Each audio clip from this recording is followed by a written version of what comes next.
Road जदोजहद committee पारां press club पारां एहतजाजी मुज़ाहिरो कयो वियो। उन्हनि जो चवणु आहे त असांजे इलाइक़े जो जेको रोड आहे टूरी रोड उहो केतिरनि सालनि खां तबाह थियल आहे। इन रोड ते साबिक़ा MPA साबिक़ा MNA जो बि ॻोठ आहे। रस्ता आहिनि, अचनि वञनि था, पर रोड जी हालत इंतिहाई ख़राबु आहे। वासियुनि खां पुछूं था उन्हनि जो छा चवणु आहे। इहो आहे त असांजा वोट जेके आहिनि असां ईमानदारी सां उन सां वफ़ादारी सां वोट ॾींदा आहियूं, पर उन वफ़ादारी जो वोट जो इहो आहे त हू असांखे उनजी अहमियत नथा ॾियनि। असांजो टूरी रोड जेको आहे उन खे केतिरा ई साल थी विया आहिनि मुसलसल दाऊं कंदे रड़ियूं कंदे।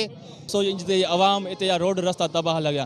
अॼु जेको एहतजाज आहे टूरी रोड जो, त इन रोड ते MPA बि गुज़रे थो, MNA बि गुज़रियो, टिकट होल्डर बि गुज़रा, अॻूणा चेयरमैन बि गुज़रनि था ऐं साबिक़ा PA बि रही चुको आहे। त पर उन जी गाॾियूं आहिनि उन्हनि खे दज़ या खॾा नज़र कोन था अचनि। इलाइक़े वासियुनि जो चवणु आहे त असांजो रोड न ठारायो ॾिनो वेंदो त असां पंहिंजो एहतजाज जारी रखंदासूं। कैमरामैन टीम सां गॾु अंजुम आफ्ताब, सिंध TV न्यूज़ सां गॾु।